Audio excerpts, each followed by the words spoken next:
Hello student, good morning. कैसे आप लोग? मैं सरवण सर अपने पीजी क्लास में फिर से आप लोग का स्वागत करता हूं। तो चलिए, हम लोग का जो एग्ज़ाम है 8 और 9 का वो बहुत ही नज़दीक है। तो आज हम लोग जो है क्लास 8 का जो मैथ से संबंधित प्रश्न है, जो बहुविकल्पीय प्रश्न जिसको एमसीक्यू प्रश्न बोलते हैं, वो आज हम लोग फिर देखेंगे। तो आज जो प्रश्न है वो है हम लोग के पास, 1 दर्जन केला का दाम 60 रुपया है, तो 360 रुपया में कितना केला मिलेंगे? 6, 72, 60 या 12? तो ये प्रश्न पूछा जा रहा है। 1 दर्जन केला का जो दाम है कितना है? 60 रुपया है।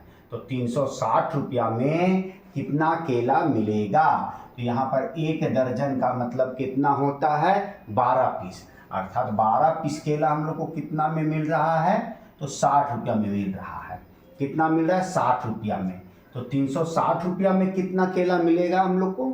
तो सबसे पहले हम लोग क्या करेंगे कि यहाँ पर लिखेंगे 12 पीस है, कितना में मिल रहा है?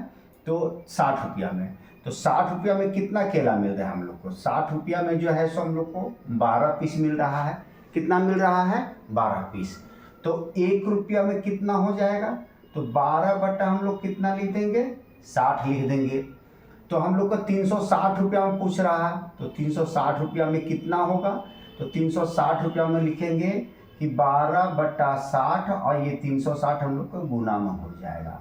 अब यहाँ पर जो है सो ये 360 है, यहाँ पर 360। अब देखिए 0 0 कैंसिल, 6 6 36, तो बर छक कितना हो गया? तो 72 हो गया। तो कितना पीस केला मिलेगा हम लोग को? तो 72 पीस केला मिलेगा। फिर से देख लीजिए, 60 रुपया में कितना केला मिल रहा है? तो 1 दर्जन में कितना पीस होता है? तो 1 दर्जन में 12 पीस होता है। तो यहाँ पर हम लोग को ये ध्यान देना है कि यहाँ रुपया है और यहाँ रुपया है। तो यहाँ केला है, तो हम लोग केला पूछ रहा है कि केला कितना होगा। इसमें लोग ध्यान देना है, केला है, 2 बार केला दिया है तो रुपया पूछेगा, और यदि रुपया 2 बार दिया है तो पीस पूछेगा। तो यहाँ पर दिया हुआ है 360 रुपया में कितना केला हम लोग को मिलेगा? 60 रुपया में 1 दर्जन। 1 दर्जन का मतलब 12 पीस। 1 दर्जन में कितना पीस होता है? तो 12 पीस। तो हम लोग यहाँ लिखेंगे, चूंकि 60 रुपया में कितना मिलता है? 12 पीस केला मिलता है। तो 1 रुपया में कितना मिलेगा? तो 12 बटा 60। तो इसलिए 60 रुपया में कितना मिल जाएगा हम लोग को? तो 12 बटा 60 गुने 360, तो 0 0 6 6 6, 12 6 गुना 72, तो 72 पीस केला मिलेगा। तो 72 पीस केला में हम लोग टिक लगा देंगे। चलिए आगे देखते हैं। कोई गाड़ी 60 किमी प्रति घंटे की चाल से चलकर गंतव्य स्थान पर पहुंचने में 2 घंटे लेती है। 60 किमी की प्रति घंटे मतलब 1 घंटा वो 60 किलोमीटर की चाल से चल रहा है वो, और अपने स्थान पर पहुंचता है कितना में? 2 घंटा में पहुंचता है। वह गाड़ी अगर 80 किलोमीटर प्रति घंटा मतलब 1 घंटा में 80 किलोमीटर की चाल से चलती है, तो उसी स्थान पर पहुंचने में कितना समय लेगा? 1.5 घंटा लेगा, मतलब 1 घंटा 30 मिनट, 1 घंटा 40 मिनट, 2 घंटा 40 मिनट, इनमें से कोई नहीं। तो चलिए इसको सबसे पहले हम लोग हल करते हैं। तो पहला क्वेश्चन को यहाँ पर है सो हम लोग फिल करते हैं और देखते हैं कि इसका आंसर कितना होगा। तो सबसे पहले हम लोग देखेंगे कि यहाँ जो दिया हुआ है 60 किलोमीटर प्रति घंटा, ये चाल दिया गया है। क्या दिया गया? चाल दिया गया है। और समय कितना दिया गया? तो 2 घंटा दिया हुआ है। तो चाल हम लोग को दिया हुआ है, कितना दिया हुआ है? तो चाल जो दिया हुआ है वो दिया हुआ है 60 किलोमीटर प्रति घंटा दिया है, और समय जो दिया हुआ है वो कितना घंटा है? तो 2 घंटा है, 2 आवर दिया गया है। तो इसका दूरी निकालें हम लोग पहले। दूरी, तो दूरी का होता है चाल गुने समय। चाल गुने समय होता है, ये सूत्र होता है। तो चाल कितना है? तो 60 है, गुने समय कितना है? तो 2 है। तो 60 दूनी की कितना हो गया? 120 किलोमीटर। दूरी किलोमीटर में लिखाता है, तो 120 किलोमीटर वो चलता है कितना घंटा में? दूरी कितना तय करता है? 120 किलोमीटर की दूरी 2 घंटा में तय करता है। तो अब जो है से ये दूरी जो दिया हुआ है, अब दूरी यहाँ पर दे दिया है, और यहाँ पर हम लोग को जो है से यहाँ चाल दे दिया है। क्या दे दिया हम लोग का? तो यहाँ पर देखिए हम लोग का चाल दे दिया है। तो अब यहाँ पर लिखेंगे दूरी कितना दे दिया है? 80 किलोमीटर दे दिया है। 80 किलोमीटर दूरी नहीं, दूरी ये चाल दिया हुआ है, चाल कितना दिया हुआ है तो 80 किलोमीटर प्रति घंटा दिया, और दूरी हम लोग कितना निकाले हैं तो 120 किलोमीटर, कितना निकाले हैं 120 किलोमीटर। तो समय निकालेंगे, समय निकालेंगे तो समय जो है इसे हम लोग निकालेंगे तो समय का सूत्र क्या होता है, तो यहाँ पर देखिए इसमें भी आप बैठा सकते हैं ये सूत्र में, तो समय का सूत्र हो जाएगा दूरी बटा चाल हो जाएगा, ये चाल गुना में तो भाग में आ जाएगा। तो यहाँ पर लिखेंगे कि दूरी बटा हो जाएगा हम लोग का तो चाल हो जाएगा, दूरी कितना दिया 120 और ये कितना दिया है तो 80। अब इसको काटिए 0 0, अब 4 से काटिए तो 4 दूनी 8, 4 तिया 12, अब 3/2 इसको दशमलव में करेंगे तो 1.5, 1.5 अर्थात 1.5, तो वो 1.5 घंटा समय ले रहा है। कितना ले रहा है 1.5, इसको हम लोग लिखेंगे तो 1 घंटा 30 मिनट। ये आधा का मतलब कितना होगा तो 1 घंटा में कितना मिनट 60 मिनट, तो आधा घंटा में कितना होगा 30, तो 1 घंटा 30 मिनट का वो समय लेगी। तो 1 घंटा 30 मिनट हम लोग का पहला ऑप्शन में है, तो इसमें हम लोग टिक लगा देंगे। इसमें समय पूछ रहा था तो समय हम लोग निकाल दें। उम्मीद है कि आप लोग को यह प्रश्न का हल भी आप लोग को समझ में आ गया होगा। अब चलिए तीसरे क्वेश्चन पे चलते हैं। चतुर्भुज के अंतः कोणों का योग होता है, तो चतुर्भुज के अंदर, अंतः का मतलब अंदर का कोण, तो ये कोई भी चतुर्भुज हो इसके अंदर का सभी कोणों का योगफल कितना होता है, तो आप लोग को जानना होगा कि ये 360 डिग्री का त्रिभुज रहता तो 180 डिग्री, और चतुर्भुज है तो कितना हो जाएगा सभी 90 डिग्री का होता है, तो 9 चौके 36। अब यहाँ पर चौथा प्रश्न है, एक समबाहुभुज में प्रत्येक अंतस्थ कोण वाहिस कोण की 4 गुनी है।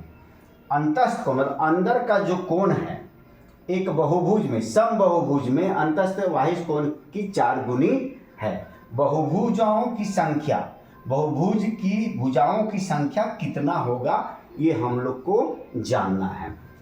वाहिस्य कोण, वाहिस्य कोण कैसा बनता है तो देखिए इस प्रकार से हम लोग का वाहिस्य कोण जो है सो बनता है, इस तरह से वाहिस्य कोण बनता है। इसका नाम दे दीजिए A, B, C और D। इसमें भुजाओं की संख्या हम लोग को पूछा जा रहा है कि अंतस्थ जो कोण है, अंदर का जो ये कोण है ना, और इस कोण की मतलब वाहिस्य कोण की 4 गुनी है। ये वाहिस्य कोण हो गया, ये 4 गुनी है ना, इससे ये 4 गुना है, तो इसमें कितना भुजा है वो हम लोग को ज्ञात करना है। तो सबसे पहले चलिए इसको हम लोग क्लीन कर लेते हैं और देखते हैं कि 3 क्वेश्चन का जो है हल जो है सो कितना आएगा, कितना भुजा होगा, इसमें हम लोग है सो उसको जानेंगे। तो चलिए शॉर्ट ट्रिक में हम लोग जाते हैं। एक समबाहुभुज में प्रत्येक अंतस्थ कोण वाहिस कोण की 4 गुनी। अंतः कोण अगर अंदर को x मानते हैं, इसको x मानते हैं है ना, तो वाहिस्य कोण की 4 गुनी है। अंतस्थ कोण मतलब ये अगर x है तो अंदर का कोण 4 गुना होगा, मतलब 4x हो जाएगा। कितना हो जाएगा 4x हो जाएगा। तो ये कोण और ये कोण दोनों मिला के 180 डिग्री का होता है। कितना डिग्री का होता है 180 डिग्री का। तो यदि अंदर का कोण हम लोग x डिग्री मान रहे हैं, अंदर का नहीं बाहर का कोण मतलब वाहिस्य कोण, बाहर का कोण यदि x मान रहे हैं, ये बाहर का कोण वाहिस्य कोण यदि हम लोग x मान रहे हैं, तो अंतः कोण कितना हो जाएगा 4 गुनी बोल रहा है। कितना गुनी 4 गुनी, 4 से इसको गुना कर देंगे 4। अब ये दोनों कोण का योगफल कितना होगा 180 डिग्री। ये दोनों कोण मिलाकर कितना होता है 180 डिग्री। तो 4 और 1 5x बराबर 180 डिग्री। अब x बराबर 180 बटा कितना कर देंगे 5 कर देंगे। 5 से इसको काटिए, 5 दिया 15, 5 36। x बराबर कितना निकल गया 36 डिग्री निकल गया। कितना निकल गया 36 डिग्री। तो x मतलब अंदर का एक कोण है सो 36 डिग्री, और हम लोग को निकालना है भुजा। तो ये सभी को जोड़ के जो है सो पूरा कोण वो 360 डिग्री होगा। कितना होगा 360 डिग्री। तो 360 डिग्री को हम लोग डायरेक्ट क्या कर देंगे कि 36 से भाग दे दीजिए। तो इसको भाग दे देंगे तो कितना आ जाएगा 10। तो ये भुजा निकल जाएगा। क्या निकल जाएगा भुजा। ये हम लोग का निकल गया भुजा। तो कितना भुजा होगा तो 10 भुजा होगा। तो 10 भुजा हम लोग को कहाँ पर दिया है तो सी ऑप्शन में दिया है। तो सी ऑप्शन में हम लोग क्या करेंगे कि इसको टिक है सो लगा देंगे। तो उम्मीद है कि आप लोगों को यह 4 प्रश्न का हल समझ में आ गया होगा। तो यदि आप लोग को यह समझ में आ गया तो मेरे लिए एक लाइक कर दे और शेयर कर दे, और जो बच्चे पहली बार मेरी वीडियो को देख रहे हैं वो सबसे पहले इसे सब्सक्राइब करें, लाइक करें और बेल बटन दबाना ना भूलें। यदि आप बेल बटन दबाते हैं तो मेरा नोटिफिकेशन अर्थात मेरा वीडियो सबसे पहले आपके पास पहुंचेगा और आप अच्छी तरह से जो है से 8 क्लास का मैथ को समझ पाइएगा और अच्छे मार्क्स के साथ पास होइएगा। तो चलिए अगला क्वेश्चन जो है 5वां क्वेश्चन हम लोग का जो है सो क्या पूछा जा रहा है वो हम लोग देखते हैं।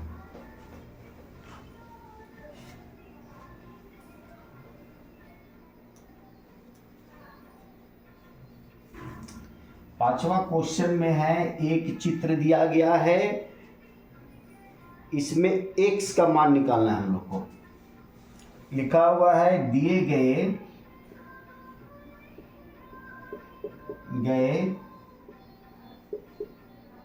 आकृति में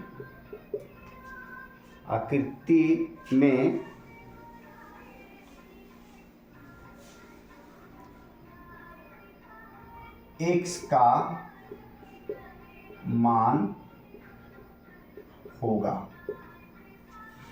ऑप्शन 85 डिग्री, बी में 95 डिग्री, सी में 105 डिग्री और डी में जो दिया गया है वो 75 डिग्री। आकृति जो दिया गया है ये देखिए, आकृति हम लोग का इस तरह से जो है सो दिया गया है। इसे आकृति जो दिया गया इस तरह से दिया गया है और ये है सो x है और ये दिया गया हम लोग का, ये दिया गया है 85 डिग्री। ये कितना दिया गया है 85 डिग्री। तो इसका नाम अंदर नहीं किया हुआ है तो नाम दे दीजिए आप A B C D और E दे दीजिए। x का मान निकालना है हम लोग का। तो ये आमने सामने का जो कोण होता है इसको सम्मुख कोण बोलते हैं और सम्मुख कोण आपस में जो होता है ये दोनों का योगफल जो होता है वो कितना होता है, तो ये आपस में है सो बराबर होते हैं। ये 85 है तो ये भी कितना होगा 85 हो जाएगा। कितना हो जाएगा हम लोग का, तो 85 हो जाएगा। ये और ये दोनों कोणों का जो है आपस में बराबर। अगर यहाँ 10 रहता तो ये भी सामने 10 डिग्री का होता, तो ये 85 का सामने 85 है। अब जानते हैं कि ये दोनों कोणों का योगफल कितना होता है, दोनों को 180 होता है। तो 180 होता है तो 180 में यदि हम लोग 85 डिग्री को घटा देते हैं तो हम लोग को कितना बच जाएगा 95 डिग्री बच जाएगा। कितना बच जाएगा 95 डिग्री। तो x का वैल्यू कितना आ गया, तो 95 आ गया। x का 180 दोनों कोणों का योगफल कितना होता है 180 होता है। तो 180 में से इसको घटा देंगे तो इसी का कोण निकलेगा 95 डिग्री। तो 95 डिग्री कहाँ पर है, बी में। तो बी में हम लोग टिक लगा देंगे। चलिए छठा प्रश्न देखते हैं। छठा प्रश्न में दिया गया है आयलर सूत्र F प्लस भी बराबर E प्लस 2 के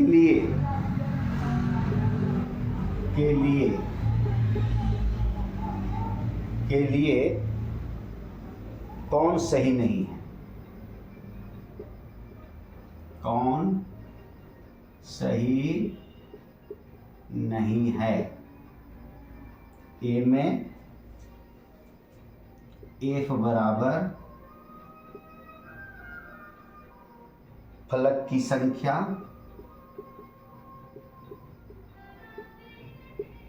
भी बराबर बिंदुओं की संख्या,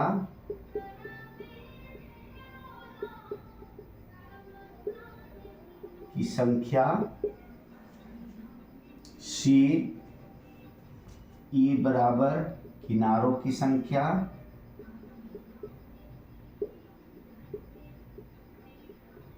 और डी में जो दिया गया है 2 संख्या।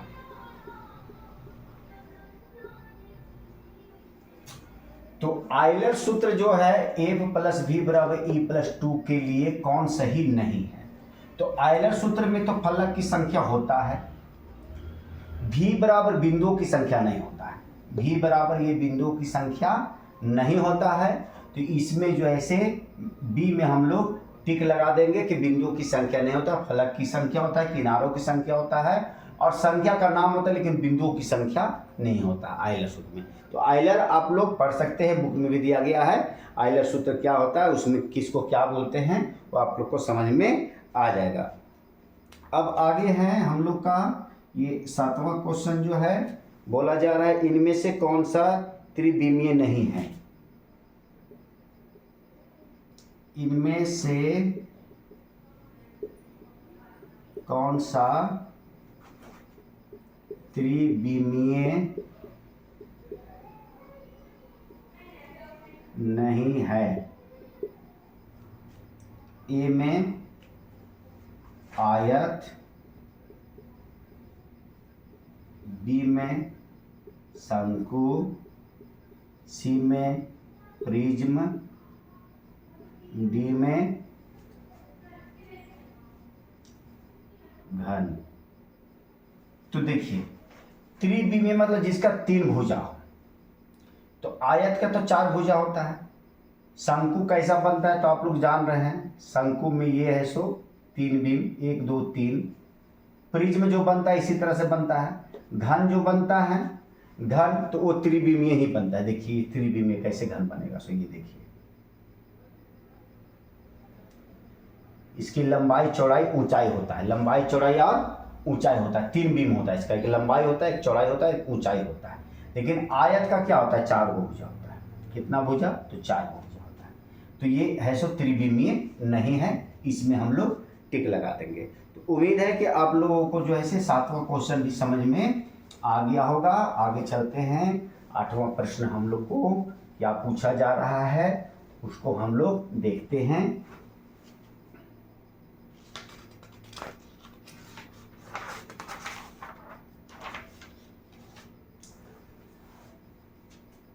आठवां प्रश्न में है निम्न में कौन आयलर सूत्र है? ए में, बी में, सी में, डी में। तो दिया हुआ है एफ प्लस भी बराबर E plus two, E plus two. F minus भी बराबर E minus two, E plus two, E plus two, ये भी प्लस में है। सी में जो दिया गया है एफ माइनस भी बराबर ई माइनस टू, एफ भी बराबर 2e। तो आयलर सूत्र जो होता है वो ए है, एफ प्लस भी बराबर ई प्लस टू। तो आयलर सूत्र आप लोग को याद करना होगा, और आयलर सूत्र में किसको क्या बोलते हैं वो सब दिया गया है। चलिए 9 क्वेश्चन की ओर चलते हैं। 9 क्वेश्चन बोल रहा है किसी त्रिभुज PQR में, किसी त्रिभुज PQR में कौन संबंध सही है? कौन संबंध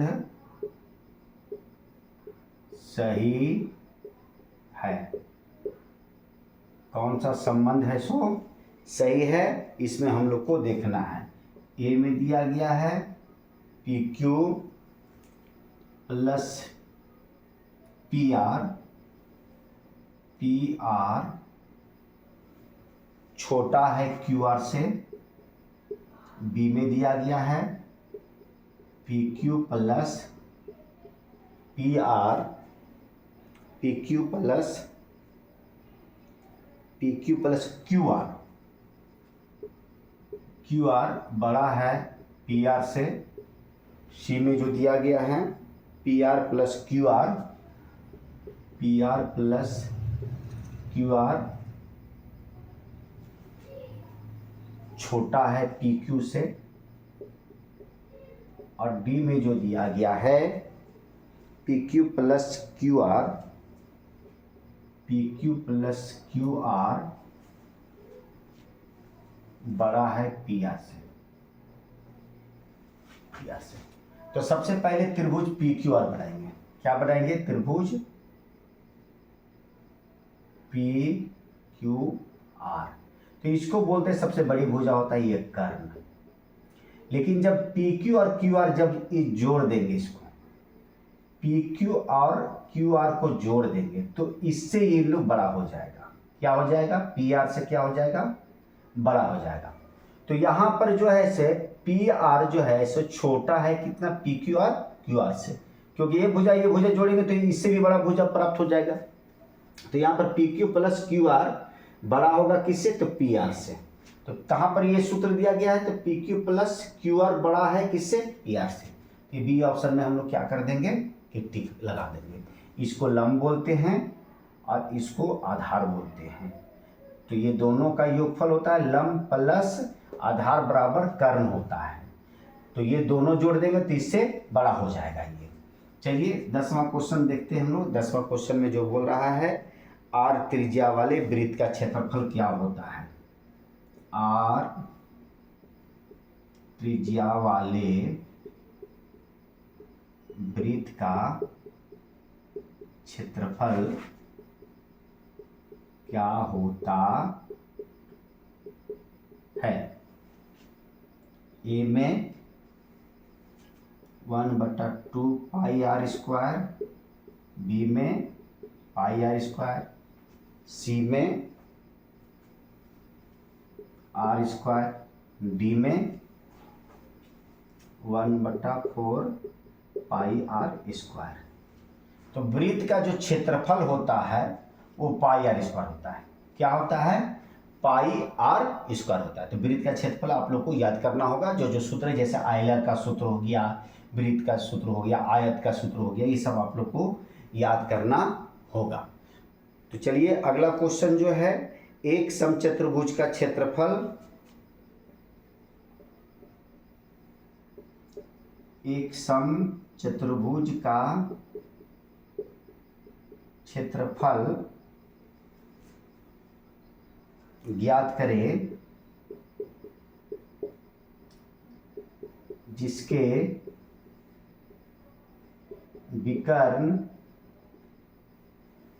विकर्ण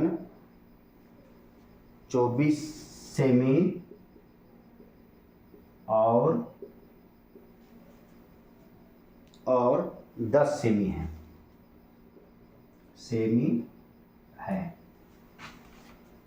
ऑप्शन दिया गया है ए में 60 सेमी स्क्वायर, बी में जो दिया गया है 90 सेमी स्क्वायर, सी में जो दिया गया है 100 सेमी स्क्वायर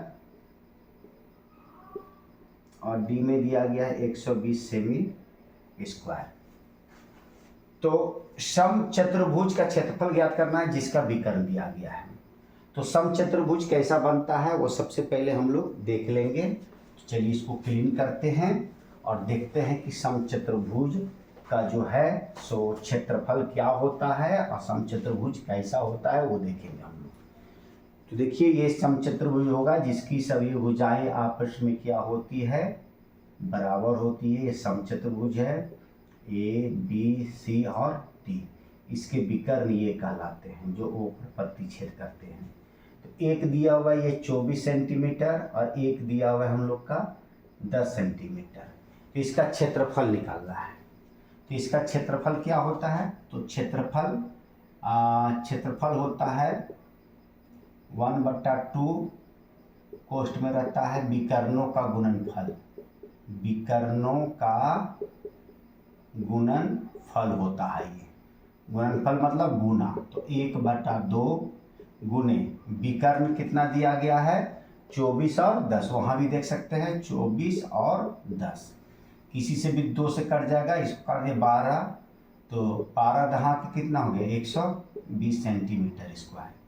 तो 120 सेंटीमीटर स्क्वायर कहाँ पर है? तो डी में है। तो डी में हम लोग इसको क्या करेंगे कि टिक लगा देंगे। अगला क्वेश्चन जो है 12 क्वेश्चन हम लोग का पूछा जा रहा है कि यदि किसी समलंब चतुर्भुज की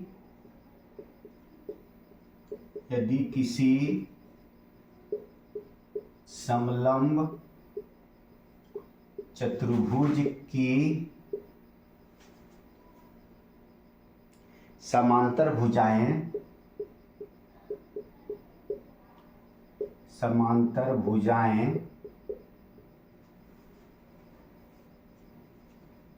8 सेंटीमीटर एवं 10 सेंटीमीटर है, 8 सेंटीमीटर तथा 10 सेंटीमीटर है तथा ऊंचाई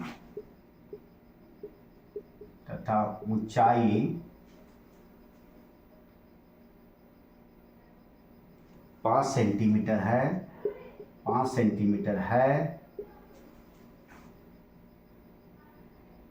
तो क्षेत्रफल कितना होगा? तो क्षेत्रफल कितना होगा? ऑप्शन लिखेंगे ए, बी, सी और डी। तो दिया हुआ है इसका 400 semi square, 200 semi square, 45 semi square, 120 semi square.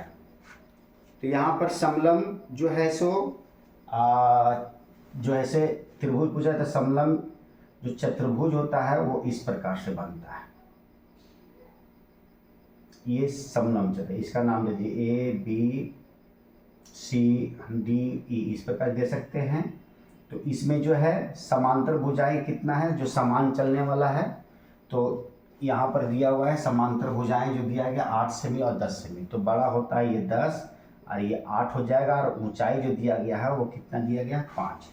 तो समलंब चतुर्भुज का जो सूत्र होता है, समलंब चतुर्भुज का क्षेत्रफल का जो सूत्र होता है वो होता है 1/2 आधारों का योग होता है, आधारों का योग, मतलब b1 प्लस b2 इसको बोल सकते हैं, इंटू ऊंचाई होता है, गुने ऊंचाई होता है। अब इसमें बैठा दीजिए हम लोग 1/2, आधार कितना 8 और 10, 8 जोड़ 10 कर देंगे, ऊंचाई कितना है 5 है।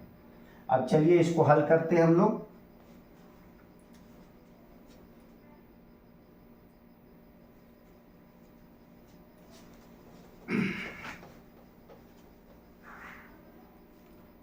यहाँ पर हल करेंगे 1/2, इसको जोड़ देंगे, 8 और 10 कितना हो जाएगा 18, गुने कितना हो गया 5 हो गया। इसको काट देंगे 9 से, 9 × 5 = 45 सेंटीमीटर स्क्वायर। ये समलंब चतुर्भुज का क्षेत्रफल होता है। आप लोग को सूत्र याद रखना होगा। तो ये सी ऑप्शन में दिया गया है, इसको हम लोग टिक लगा देंगे। तो उम्मीद है कि आप लोग को 12 तक का प्रश्नों का हल समझ में आ गया होगा। तो चलिए 13 प्रश्न की ओर हम लोग चलते हैं।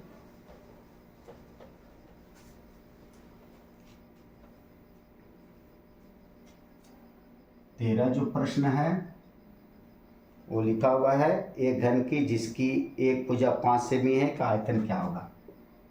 एक घन की एक भुजा 5 सेमी है तो आयतन क्या होगा? ए में 25, बी में 125, सी में 25 centimetre square, 125 semi cube, 25 semi cube, और डी में जो दिया गया है 125 सेमी स्क्वायर।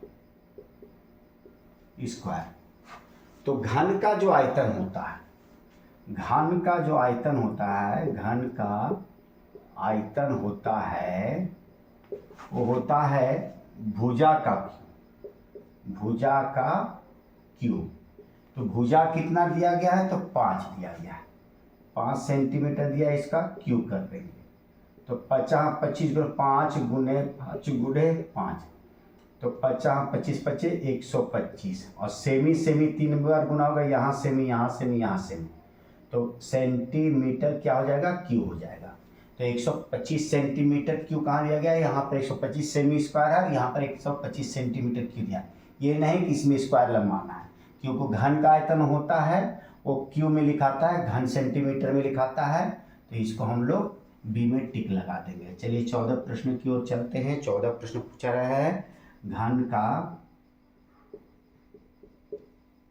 कुल पृष्ठीय क्षेत्रफल क्या होता है, क्या होता है, घन का कुल पृष्ठीय क्षेत्रफल क्या होता है।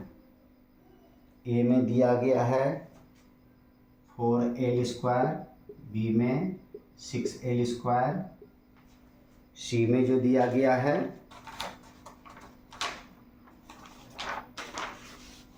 5l स्क्वायर, और डी में जो दिया गया है 8l स्क्वायर। तो घन का पृष्ठीय क्षेत्रफल होता है वो 6 भुजा का स्क्वायर होता है, 6 गुने भुजा का। एल का मतलब होता है भुजा, एल या ए कुछ भी दे सकता है, ए भी दे सकता है, एल एल एल भी दे सकता है। चलिए 15 क्वेश्चन को चलते हैं। एक बॉक्स की लंबाई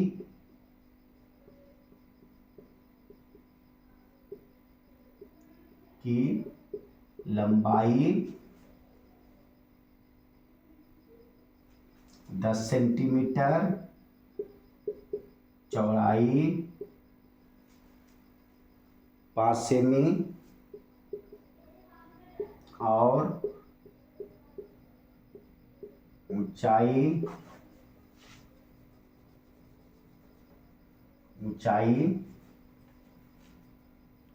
3 सेमी है, 3 सेमी है। तो इसका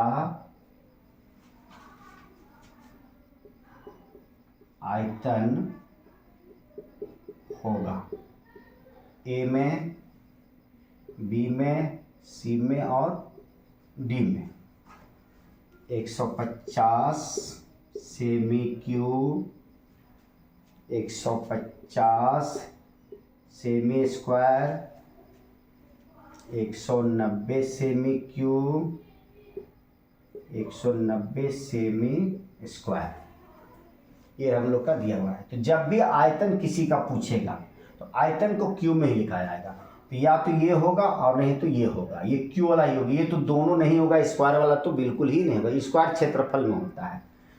तो लंबाई चौड़ाई और ऊंचाई दिया गया है, तो आयतन पूछ रहा है बॉक्स का, तो बॉक्स जो भी बनेगा घनाभाकार बनेगा। कैसा बनेगा, घनाभाकार। घनाभाकार कैसा होता है, देखिए ये हम लोग का जो है सो घनाभाकार हो गया। इसकी लंबाई जो है चौड़ाई है और ये ऊंचाई है, तो लंबाई चौड़ाई ऊंचाई कितना दिया गया है, तो 10 है, 5 है और ये 3 है।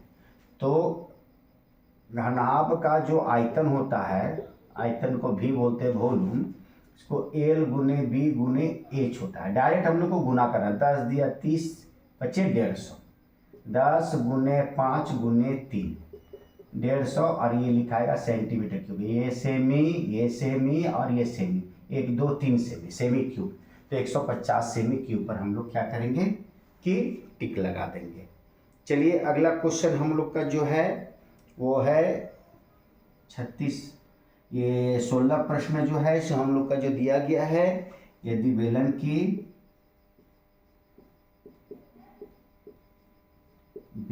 की त्रिज्या और ऊंचाई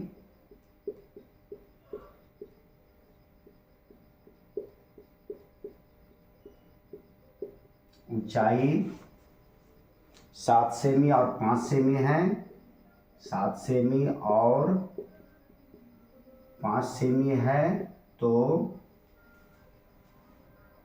बेलन का आयतन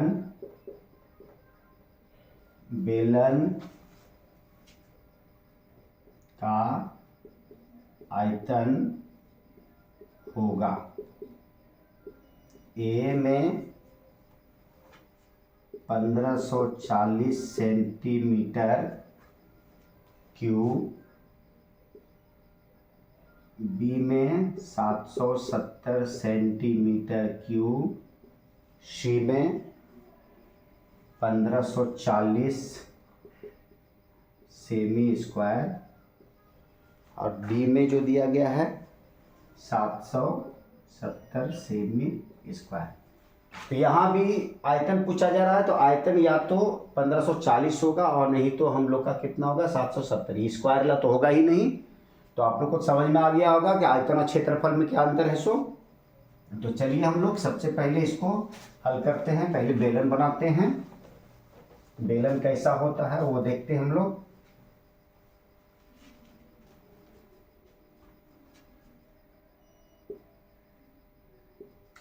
बेलन जो बनता है इस प्रकार का, ये बेलन है हम लोग का। ये ऊंचाई होता है ये और ये एच है ये हम लोग का। एच कितना दिया गया है तो 7 सेंटीमीटर। नहीं, पहले त्रिज्या है तो त्रिज्या नीचे वाला को यहाँ ये भी त्रिज्या होगा, ये भी त्रिज्या। ये आर दिया है 7 सेंटीमीटर और ये दिया हुआ है 5 सेंटीमीटर। तो इसका हम लोग को निकालना है, बेलन का आयतन निकालना है।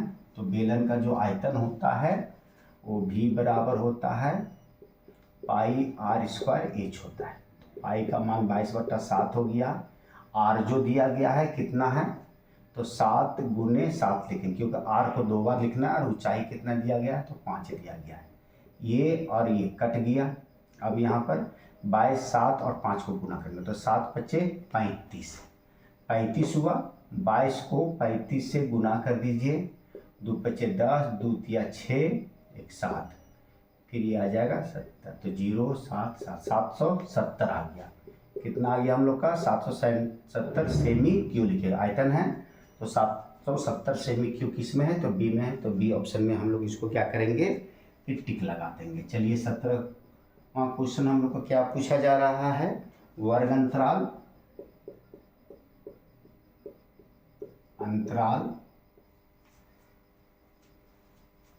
15 से 20 की निम्न सीमा है। निम्न सीमा है। ऑप्शन 15, 20, -15, -20 ये दिया हुआ है हम लोग का।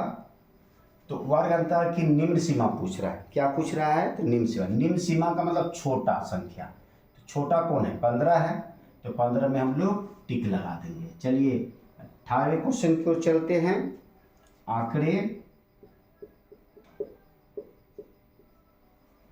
आंकड़े 7 6 8 12, 7 6 8 12, 2 4 6 2, 2 4 6 2 का परिसर है।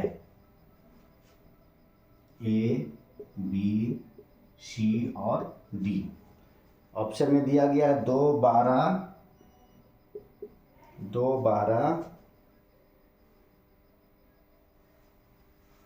-12 और 10 ये दिया गया है। तो परिसर, तो सबसे पहले मैं आप लोग को ये बता देना चाहता हूँ कि ये जो है सो सांख्यिकी से प्रश्न है। सांख्यिकी के लिए मैं एक अलग से वीडियो बनाया हूँ हर क्लास के लिए।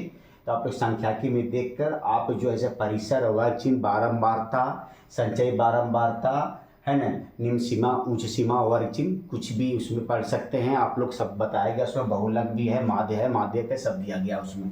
तो परिसर का सूत्र उसमें दिया गया है। तो परिसर जो होता है, परिसर होता है कि बड़ा संख्या में से छोटा संख्या को हम लोग क्या करेंगे कि घटा देते हैं। तो बड़ा संख्या इसमें क्या है 12 है और छोटा संख्या क्या है तो 2 है। ये 2 मानिए या 2 मानिए। तो 12 में से हम लोग 2 क्या करेंगे घटा देंगे। तो ये हम लोग का 10 आ गया। तो 10 किस में तो डी में। तो डी में हम लोग टिक लगा देंगे। तो उम्मीद है आप लोग को समझ में आ गया होगा। 19वें क्वेश्चन की ओर चलते हैं। 19वां क्वेश्चन बोल रहा है मिलान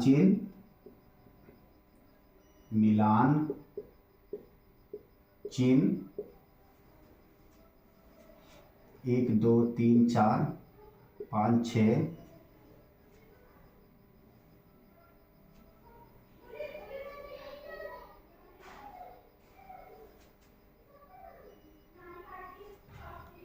दर्शाता है ए में, बी में, सी में और डी में। 5 को दर्शा रहा है, 6 को, 7 को या 8 को। तो यहाँ गिनिए 1 2 3 4 5 6 और ये एक ऐसे दिया गया, इसको 7 बोल देंगे तो 7 को दर्शाता है। तो 7 पर हम लोग क्या करेंगे कि टिक लगा देंगे। चलिए 20वें क्वेश्चन की ओर चलते हैं। 20वां प्रश्न हम लोग को जो पूछा जा रहा है,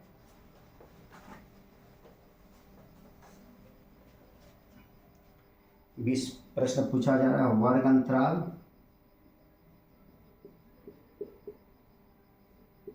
20 से 30 का वर्ग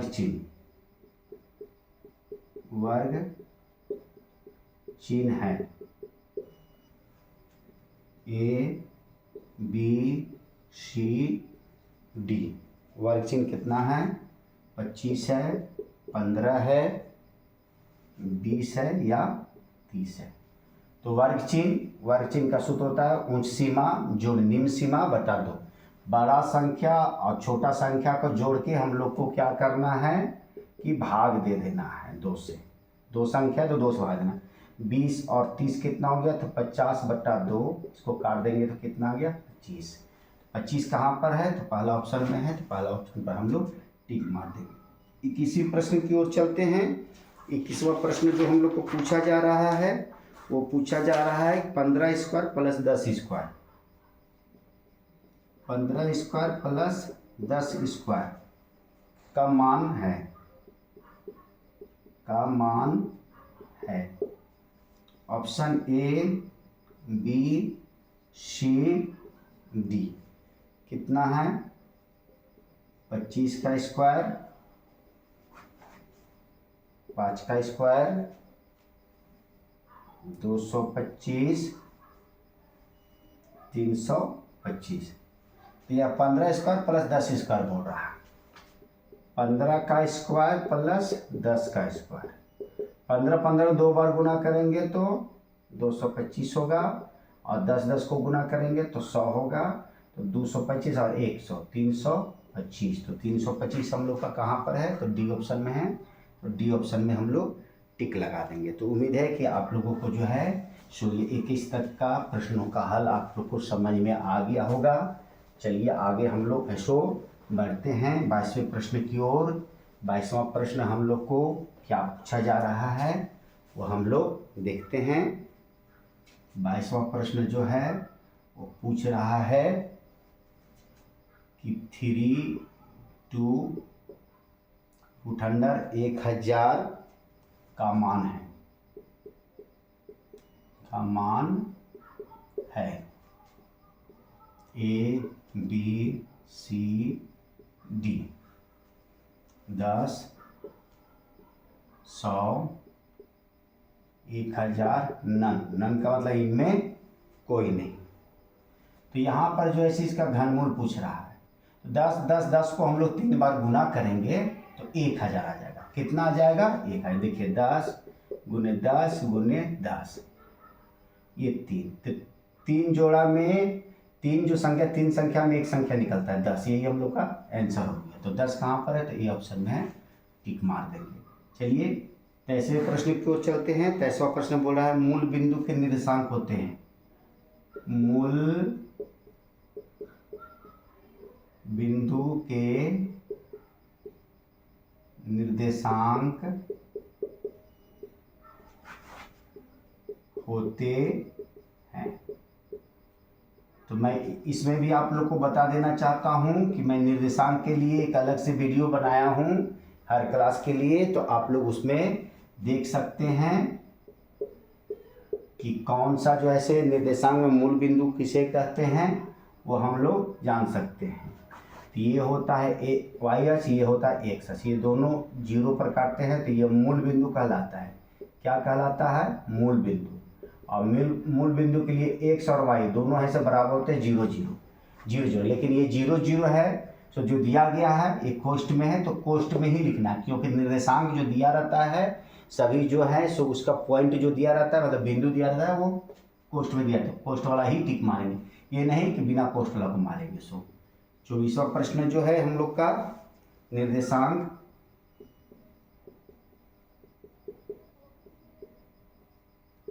चार पाँच ग्राफ्स के 4-5 ग्राफ के किस चतुर्थांश में होंगे।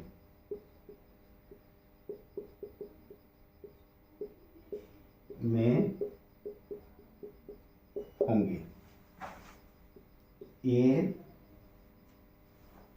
प्रथम, बी द्वितीय, सी तृतीय, डी चतुर्थ। तो देखिए निर्देशांक पाठ जो हम पढ़ाएं आप लोग को, तो निर्देशांक में देखिएगा कि ये प्लस प्लस होता है, इसको प्रथम चतुर्थांश बोलते हैं, और ये होता है माइनस प्लस, इसको द्वितीय बोलते हैं। ये माइनस माइनस होता है, इसको तृतीय बोलते हैं, और ये होता है प्लस और माइनस होता है, इसको हम लोग चतुर्थांश बोलते हैं। तो जब संख्याएं माइनस प्लस में हो, प्लस प्लस में हो, तो यहाँ पर दिया हुआ है प्लस और माइनस में दिया गया, इसके आगे जो प्लस ही बात, तो प्लस माइनस, तो प्लस और माइनस कौन सा चतुर्थांश, तो चौथा। तो चतुर्थांश में हम लोग क्या करेंगे, ये टिक लगा देंगे। चतुर्थांश निर्देशांक आप लोग जब देखिएगा मेरा वीडियो, उसमें पूरा डिटेल्स में दिया गया है, आप लोग उस वीडियो को देखिए और समझिए, आप लोग सांख्यिकी पूरा समझिए और निर्देशांक समझिए, अलग से इसके लिए मैं वीडियो बनाया हूँ। चलिए अगले क्वेश्चन की ओर चलते हैं। 25वां प्रश्न जो पूछा जा रहा है, बिंदु ए इंटू 5 3 का एक्स ग्राफ है, ए बी सी और डी। 5 3 5 3 0 1, तो इसको एक्स ग्राफ बोलते हैं, इसको वाई ग्राफ बोलते हैं। तो एक्स कितना है, तो 5 है, तो 5 में हम लोग क्या करेंगे, टिक लगा देंगे। 26वें प्रश्न की ओर चलते हैं। इसे पूछ रहा है बिंदु ए इंटू -3 -5 का वाई ग्राफ है, ए में -3, बी में -5, सी में 3 और डी में 5। तो अभी हम तुरंत बताएं एक्स ग्राफ और वाई ग्राफ, तो ये एक्स ये वाई, तो इसमें एक्स और ये वाई, तो वाई का ग्राफ पूछ रहा है, तो वाई -5, तो -5 में हम लोग क्या करेंगे कि टिक लगा देंगे। चलिए ये तो हम लोग का 26वां प्रश्न हो गया। अब 27वें प्रश्न की ओर चलते हैं। 27वां प्रश्न हम लोग को किस प्रकार से पूछा जा रहा है वो हम लोग देखते हैं। 27वां प्रश्न जो है वो पूछा जा रहा है, बिंदु सी इंटू 3 - 5 से कितनी रेखाएं गुजर सकती हैं, से कितनी रेखाएं गुजर सकती है, ए बी सी और डी। या हुआ 1 3 -5 अनंत तो 3 से 5 ये रेखा है, इसमें जो ऐसे इधर होता है, यहाँ ओ होता है, इधर माइनस में सभी संख्याएं गई, इधर प्लस में सब संख्याएं था। तो इससे कितना रेखा गुजरता है, तो अनंत गुजर सकता है। देखिए अनंत, इससे कितना भी रेखा खींच सकते हैं हम लोग, तो अनंत में हम लोग क्या करेंगे कि टिक लगा देंगे। चलिए 28वें क्वेश्चन की ओर चलते हैं। 28वां प्रश्न जो हम लोग को पूछा जा रहा है, एक पासे को एक बार फेंकने पर प्राप्त परिणाम होगा। एक पासे को फेंकने पर प्राप्त परिणाम होगा। ए में 1, बी में 2, सी में 3, डी में 6। तो एक पासा को जब हम लोग फेंकते हैं तो पासा में कुल संख्या, पासा का मतलब लूडो जो खेलते हैं हम लोग जिसमें 4 घर होता है, उसका जो किंग होता है जिसको डब्बा में हम लोग चलते हैं, उसमें संख्या जो होता है 1 2 3 4 5 और 6। तो कुल संख्या कितना है? 1 2 3 4 5 6। तो कुल संख्या कितना? 6। तो 6 पे हम लोग क्या कर देंगे? टिक लगा देंगे। परिणाम कितना प्राप्त होगा? तो 6 प्राप्त होगा। 29 में जो पूछा जा रहा है प्रश्न, वो पूछा जा रहा है जब एक पासे को फेंका जाता है, जब एक पासे को फेंका जाता है तो विषम की प्रायिकता होगी। ए में 1/2, बी में 1/6, सी में 1/3, डी में 3। तो एक पासा, तो पासा में कुल संख्या कितना? 6। और 6 संख्या में सम कितना है? तो 3। विषम कितना है? 3। तो विषम संख्या 3 होता है। तो 3 को ऐसे ऊपर रखते हैं, कुल परिणाम को नीचे रखते हैं। काटिए, 3 कम 3, 3 2 6। तो कितना हो गया? 1/2। 1/2 कहाँ? ए में है, तो ए में हम लोग टिक लगा देंगे। चलिए अंतिम क्वेश्चन देखते हैं। 30वां प्रश्न जो देखते हैं, एक थैली में 4 लाल और 5 ने 3 पीली गेंदे हैं। लाल की प्रायिकता होगी। लाल की प्रायिकता होगी 4/7, बी में 1/4, सी में 1/7, डी में 4/3। तो सबसे पहले कितना गेंद दिया है? कुल गेंद कितना है? 4 और 3। कुल गेंद जो है तो 4 जोड़ 3 को जोड़ देंगे 7। अब ये जब भी लिखाएगा नीचे 7 लिखाएगा परिणाम में। अब इसमें किसकी प्रायिकता पूछ रहा है? तो लाल की। किसका? तो लाल की प्रायिकता। तो लाल कितना है? तो 4 है। तो 4 कितना हो जाएगा? 7 हो जाएगा। तो 4/7 किस में है? तो ए में दिया गया है। तो उम्मीद है कि आज जो प्रश्न का जो हल हम 1 से 30 तक बताए हैं वो आप लोग को समझ में आ गया होगा। तो जिन स्टूडेंट को, जो विद्यार्थी को ये समझ में आ गया, वो मेरे लिए एक लाइक कर दे, शेयर कर दे। तो चलिए फिर मिलते हैं नेक्स्ट टाइम। तब तक के लिए have a nice day, good day, take care.